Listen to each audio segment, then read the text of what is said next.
What is it that CEOs are looking for? It's agility. They want adaptability. What are some of the new jobs that are going to be created going forward? How do you develop talent and how do you grow your own? Because I think one of the changes we're going to see going forward is going to be about talent development, talent management. How do you get the most out of your own employees? Because you won't be able to necessarily rely on constantly going external to find new talent. And I think that data intelligence is going to point you in the right way of knowing where to focus your efforts to get the most out of your people.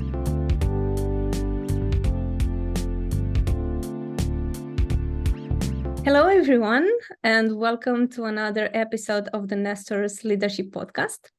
This is Raluca, and I'll be your host for today.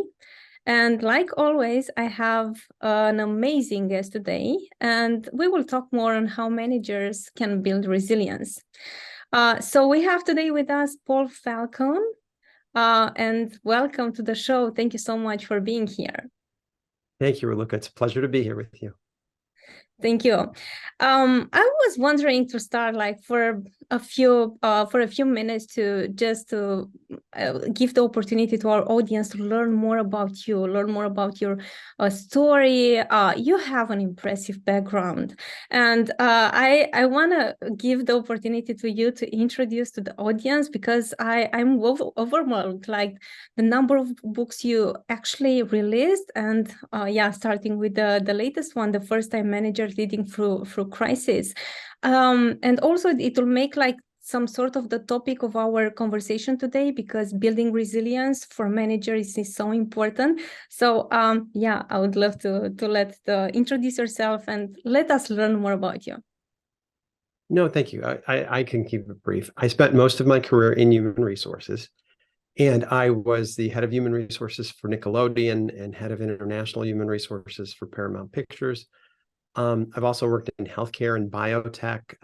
Some people know the hospital City of Hope, which is a very well-known cancer research hospital. And for the last 5 years, I was the chief human resources officer for the Motion Picture and Television Fund, which is a healthcare nonprofit, basically a retirement home for the elderly with long-term care and skilled nursing and memory care and behavioral psychiatry. So I've been in two worlds on the HR side, either in entertainment or in healthcare biotech.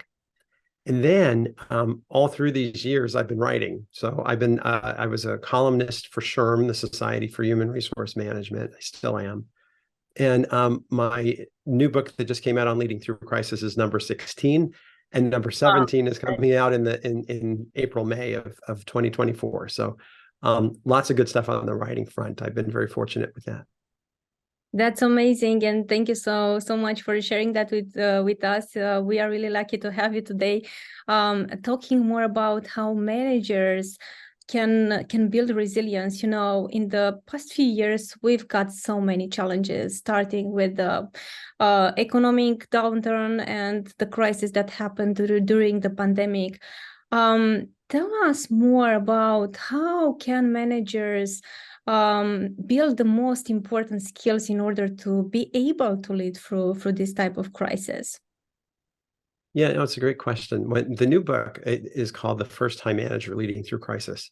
And there's a little story behind it. I'll tell you real quickly, if you don't mind. The first book was called The First Time Manager, which came out in the 1980s. It's in its 7th edition. I think it sold 500,000 copies. And HarperCollins, the publisher, decided we're going to build an umbrella of books underneath it. So they said, Paul, can you write a book called The First Time Manager HR? And I said, I would love to write that book. So that's the one coming out next year. But they said, before you write that one, we want you to write a different one. We want you to write one to compare with all the other books. So if they pick up The First Time Manager Sales or Marketing or IT or Finance, what's another book that you could write that they would buy 2 instead of 1, theoretically? And I said, oh, I don't even have to think about it. The answer is Leading Through Crisis or Leading Through Disruption or something along those lines, because everybody is exhausted. You know, we've got COVID fatigue times 10. Things are changing so quickly. I think people just need a rock that they can hold on to in the storm. And I think that book would make sense.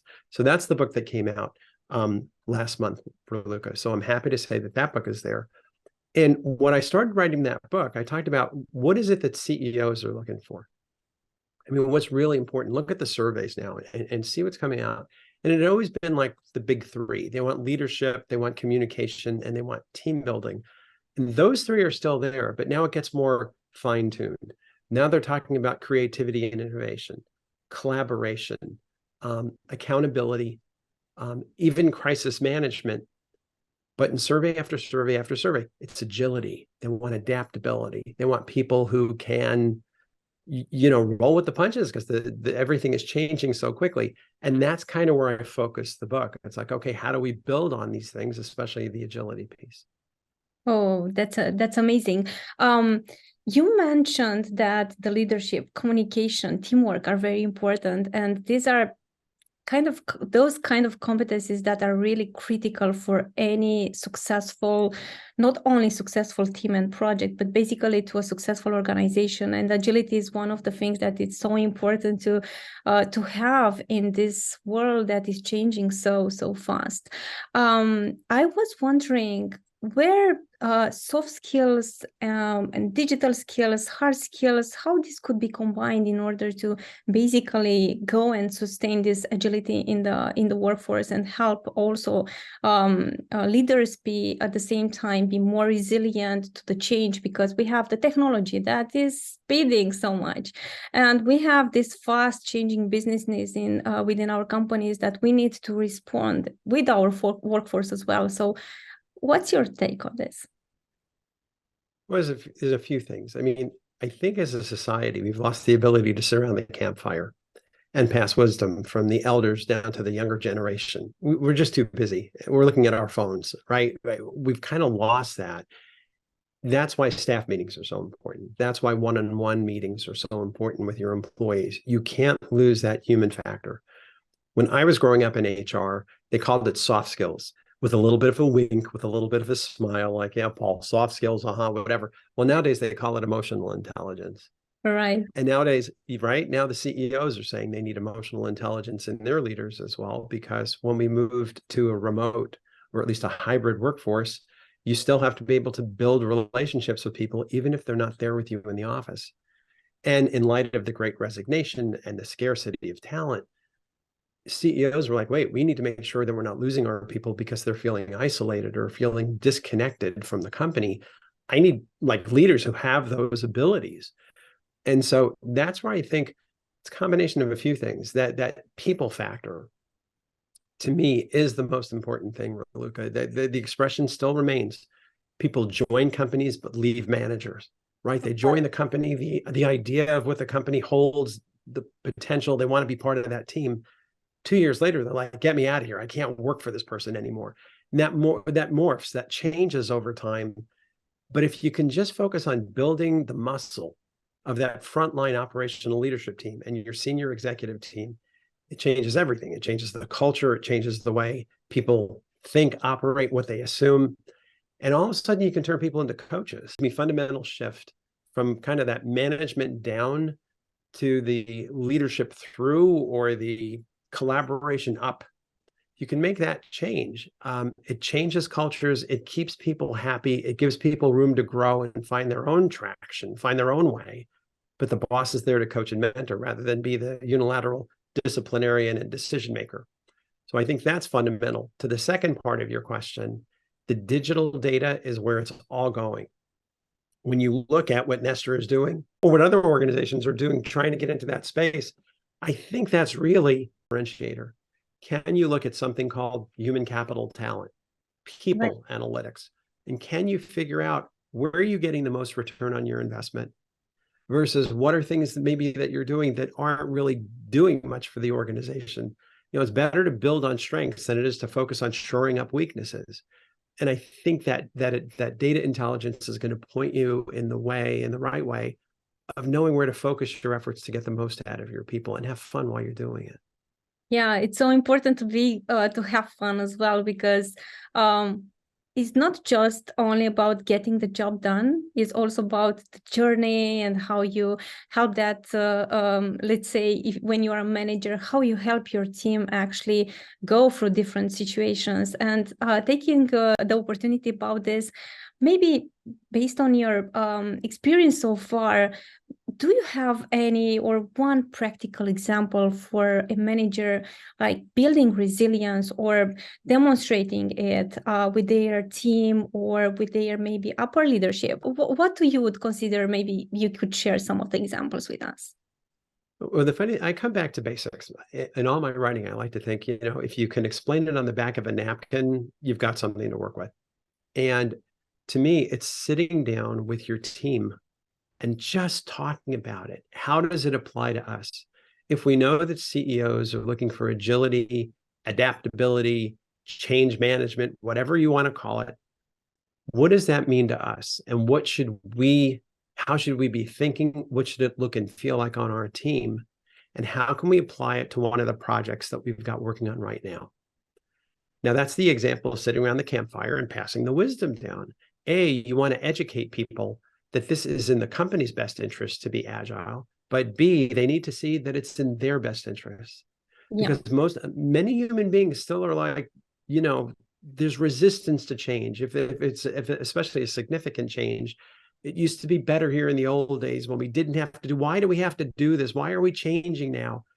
That's a natural resistance that certain people have. But I would also say the rising tide lifts all boats. You have to get everyone involved in this. And the best way to do it is to bring it to them, talk about what it might look like, what it should look like, talk about a practical example that you're challenged with right now. And all of a sudden, everyone can kind of get on board, some more quickly than others, right? Some people are early adapters or early adopters. Other people are, again, stiff resistance to change. And I don't really want to use the term, peer pressure. Maybe that's not the right term. But the point is, everyone starts to step up. And those who are naturally resistant start to step up too, because everyone else is doing it. And it's not killing them. So I guess I could do this as well. But it should be done in a positive context that's not negative. It's not, you need to change, you need to do this, that's judgmental. People will respond very defensively to that. And then you can't get anywhere. When you can sit and talk about these things and understand that these are the trends going forward, and how do we prepare ourselves in our own careers, and how does it apply here at the company, and what do we want our reputation to be as a department, and what's a concrete example of something we can work on right now to demonstrate it, you'll be surprised how people will turn to that, because it's like they're all part of the solution. They all have a chance to talk about it, ask their questions, make their suggestions. But as much as you can devolve that decision-making, so to speak, as much as you can share it, as much as you can make it a consensus that everyone wants to move in that direction, then they can really make it real. And where it goes, you don't know. Give them the discretion to figure out what's the priority they want to work on right now and demonstrate this new mindset. I love it so much, because empowering people and making them being part of the final solution, I think, is the best achievement for a leader, or at least this is how I'm feeling, because, you don't have to impose, you have to just I don't know, help the individual identify what's in it for them, because, okay, I need to change, I need to do something different, but okay, what's in it for me? What's in it? I know what's in it for the company. Maybe I know what's in it for the team. And being really honest and open about this, I think, it's and I love what you have mentioned just a bit before. And I think this is also helping with building the relationship between the manager and their maybe direct reports. And this would lead a little bit to my next question to you about one of the things, one of the challenges that you mentioned in your book about turnover and about this talent shortage. What are some of the strategies maybe that manager or HR leaders out there can take in order to identify top talent, retain them, identifying the best potential, or enhancing the potential out of them? What would be those strategies that you could consider? The first thing I talk about, Raluca, is take people to the 30,000 foot level and let them see things from a different perspective. We're all working in the weeds. That's what we do every day, all of us. And that's how it's supposed to be. But when you can give them a different perspective, they start to see things in a different light.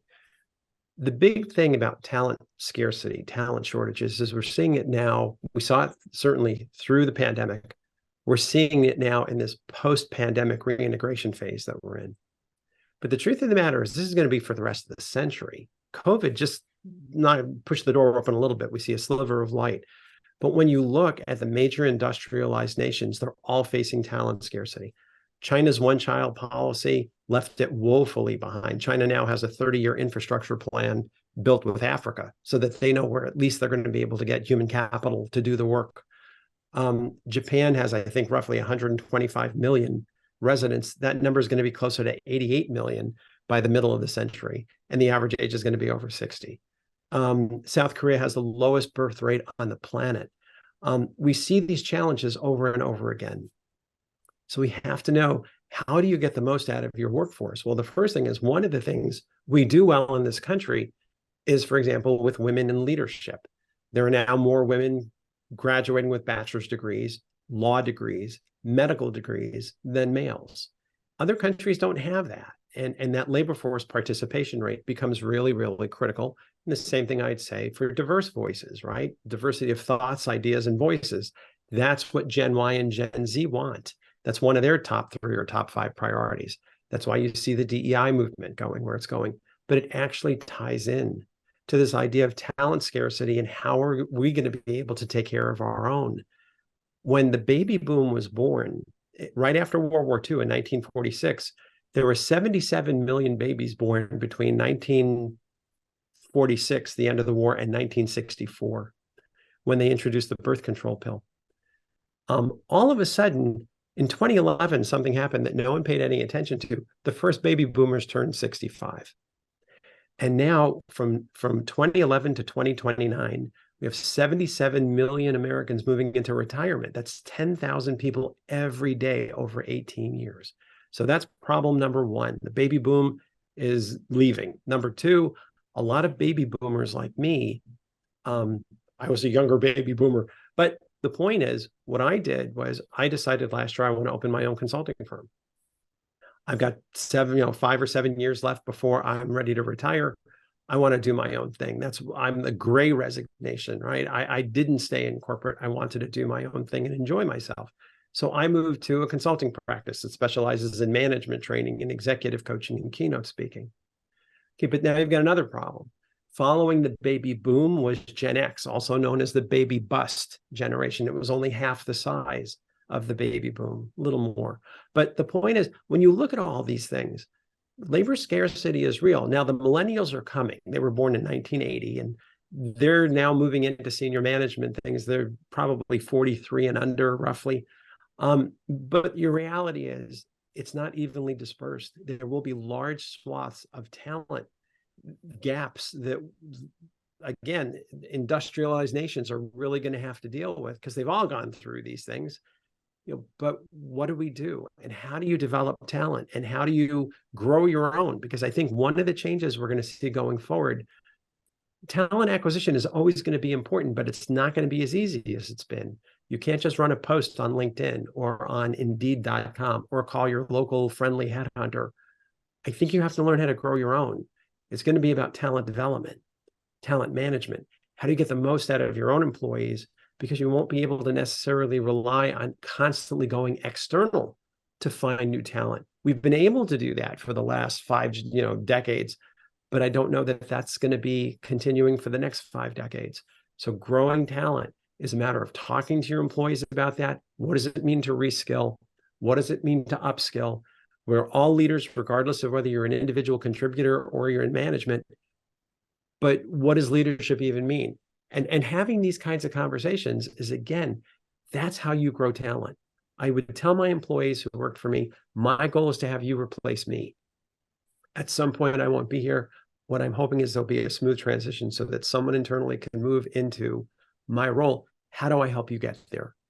And that selfless leadership really keeps people around. It keeps them happy. People are not going to leave for 20% to go somewhere else when they feel like they really love their boss and take the risk of going somewhere else where someone may spit fire and throw chairs. So people will stay. And I'm happy to say I've had good retention on my teams. I've had very little turnover through my 3 decades in HR. But I think when people feel the caring, when they feel that selflessness, I've got your back, they're not going to go anywhere very quickly. And I think that human bond is really critical to retention. Yes, it's really critical. And what I'm learning is starts with managers. It starts with your first manager, or at least the immediate manager, so that you can base or you can have his support whenever you feel the need, whatever the situation is. And I love what you have said, because yes, we may have the best strategy in mind as an HR department, let's say, but if we don't have the right managers to go that and promote that message and actually implement this, because without them you cannot do that. So I really love what you're saying, and the way we advise organizations to look at their talent and how to develop going forward further. What would be some, from your point of view, a way for managers identify the right skills for their people immediate, like in their directly reporting line? What would be one practical thing that I can do as a manager in order to identify that, and maybe say to the HR, hey, this is a potential in here and we could do more, and this person actually needs some development opportunity? Yeah, and I think when it comes to trying to figure out what are the next gen of skills, managers don't necessarily know, right? We know that things are going to be changing. We see that things are changing, but the reality is there a benchmark? I refer people often to the MOOCs, and people don't know what that is, the MOOC small s, the MOOCs, the massive open online courses. These are free courses that people can learn all kinds of skills, take different kinds of classes. And I'm trying to think of the names of some of them. As I remember, there's Coursera, FutureLearn, Udemy, who else is it? edX, Udacity. There's about a half dozen of them that are big, but there's going to be a lot more of these coming. And what these are usually are professors from very high profile universities globally that talk and train about particular topics, and it's free education. The whole idea is to, enlighten the world. And it's great. And you can do more. You can pay for certain elements of it if you want to get certified, or if you want to take a test, or if you want to. So, but again, very inexpensive, but the classes themselves are free. What I would say is spend some time on these websites. Go to Coursera, go to Udemy, and see what are they offering out there. Many of the classes are technical driven, AI, this kind of thing. But many of them are on how to become more enlightened in what you're doing, right? Whether you want to call it soft skills, or you want to call it emotional intelligence, or having a stronger EQ as opposed to an IQ, right? The intelligence quotient versus the emotional quotient. The intelligence quotient is pretty much what you're born with, right? We're about as smart as we're going to be. We can change it a little bit, but we're pretty much there. The emotional quotient, the EQ, is like a muscle. You can get better at it. You can get better at being more empathetic with other people. You can become a stronger listener. When you think about what is your favorite boss, and I go through this exercise, I teach at UCLA, and I go through this every time, and I say to the students, tell me about your favorite boss. Don't tell me who it was or which company, just describe the person. And they say things like, it's someone who challenged me to do things I didn't even think I was ready for yet. She seemed to have more faith in me than I had in myself. Or the next student says, it's someone who really valued education. It was because of him that I went back and got my bachelor's degree. Or the third student says, it was someone who always made me feel like I had a seat at the table. What I had to say was important, and I always felt included. My question is, are you describing their doingness or their beingness? In other words, are you describing what they did, or are you describing who they are, or who they were, whatever? And they talk about it, and usually the hands come up, and they say, Raluca, oh, it's what he did. It's what she did. And as they're talking about it, one student invariably says, well, wait a second, I think it's really who they were. It's because of who they were that they did what they did. Bingo, that's the answer. The point is, we're making this harder than we have to. We're constantly trying to do, when in reality, your best boss you've ever had is just someone who gave you the space to find your own way, right? It comes down to two things, character and caring. They talked about someone who they respect and they admired, but someone who they felt like they had a natural connection with. That's it. So spend some time with the MOOCs, the massive open online courses. See what's available out there. You'll start to flag pretty quickly I think we can get better at this, or maybe we should have our employees do a course on this. Doesn't cost anything. Like I say, if you want to do a little bit more and get them certified, you can for a minor fee, but you've got to go somewhere. You have to kind of trigger your idea. It's hard to tell some manager, okay, do me a favor, tell me what skills you're missing and what skills you need going forward. They'll kind of look at you and say, well, what do you mean? It's a hard question to answer in the abstract, but give them the list of the courses that are offered with these MOOCs as an example. And, LinkedIn Learning does the same type of thing, not as broadly as these, but all of a sudden you've got people saying, I think there are 3 things that we really need to get better at, agility being one of them, et cetera, et cetera. And all of a sudden you can build a game plan fairly quickly for your people. That's amazing. That's amazing. Thank you so much for Paul for sharing that with us. One last question I would have for you. It's about how your vision around the leadership may have changed over the time, because you have so much experience in the entertainment industry, in the healthcare industry. You had different positions, senior HR roles at different companies, big corporations out there. You wrote so many books and you have so much experiences, even teaching with the students. So I was wondering, do you have like a common thing for all of them? This is something that has changed over time. What's your opinion on this? Yeah, I mean, it's a great question. And it's hard to say. It's hard to put it down into one thing, but it's going to be somewhere between expect the unexpected and be willing to unlearn what you think you already know. I've also written a book on workplace ethics, which covers some of this stuff too. And it's funny because Raluca, these are changing times very, very quickly. It is amazing to me. We're now technically in the 4th industrial revolution. Again, I always take my students and I take my employees to that 30,000 foot view. I want them to understand, what is it that we're really going through right now? And you think about, it was, I think in 2016, this fusion of technologies that blurs the lines between the physical world, the digital world, the biological spheres. It's like all of a sudden, we've got a whole new world of generative and adaptive AI, the metaverse. We talk about quantum computing, machine learning, the Internet of Things, blockchain, 3D printing. It's so overwhelming that the average human being just looks at it and it frightens them a little bit.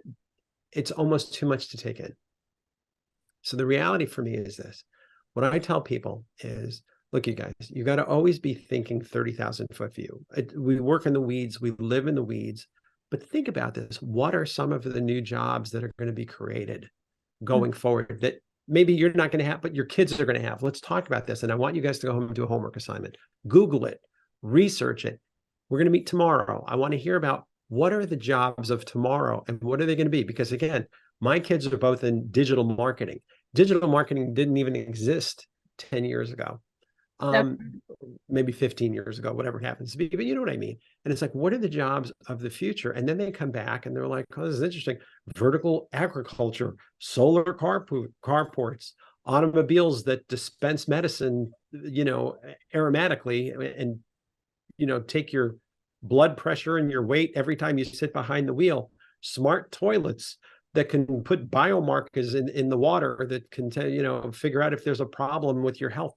There's so much coming. I want people to be excited about it. I don't want them to be afraid of it. It's easy to get overwhelmed by all this stuff and be frightened. The reality is, though, we have continued. I mean, we've had the industrial revolutions that take us through whatever, steam and coal and electricity. And, we had the World Wide Web. We had the introduction of the atomic age. There's so much change happening in the last 200 years. And now the windows are tighter. In 1969, the Industrial Revolution 3 came up with semiconductors and mainframe computers and microprocessors and the advent of the World Wide Web. In 2016, they coined the term IR4, Industrial Revolution 4, where we're seeing all new things. The ability to adapt is the best for people in terms of their mental health, so that they're not afraid of it, that they could play with it a little bit, research it, but more importantly, make it practical. What are some of the jobs that are going to come? Because your kids are going to ask you one day, Dad, Mom, what should I be thinking about? be able to come from wisdom, be able to share with them some of those things, not from a standpoint of frightening them, but for making it kind of exciting. There are a lot of things that are going on. We still feel this crisis and disruption that came from COVID. That's not going away. Supply chain problems, talent scarcity, that's going to remain with us for a few years, Raluca. It's going to take some time. Things will settle down again. But at the same time, don't get lost in all the hype. Don't get lost in all the craziness. Because even when it comes to artificial intelligence, you're hearing big name voices out there that are saying, oh, it's the end of the world. The world is going to end. And it's like, slow down a little bit. Now we're talking about too much. It's like, no, the world's not going to end. A year ago, we weren't even talking about this. So then, Chat GPT came on the scene in November of 2022. And all of a sudden, people are talking about doomsday. I think we just need to calm the room. I think we need to come from the wisdom, calm them down a little bit, give people back to themselves. And that's what I hope the book Leading Through Crisis does. I hope it gives them practical tools and has a happy ending. It's not to frighten people, but it's to help them become aware of how they can adapt themselves and actually have fun doing it. So that's kind of, I guess, what I would say is my final closure for this podcast. It's a great interview. I appreciate it. Thank you so much for joining us, Paul. It was amazing, and I've personally learned so much from you, and thank you so much for that. And yes, be adaptable. I understand that this is the message for the managers, and this is like just one word why you should actually read this and start practicing what you learn out of it. Paul, again, thank you so much for joining us, and we are really hoping to chat again really soon. Thank you for joining. Thank you, Raluca. My pleasure. Thank you very much. Thank you.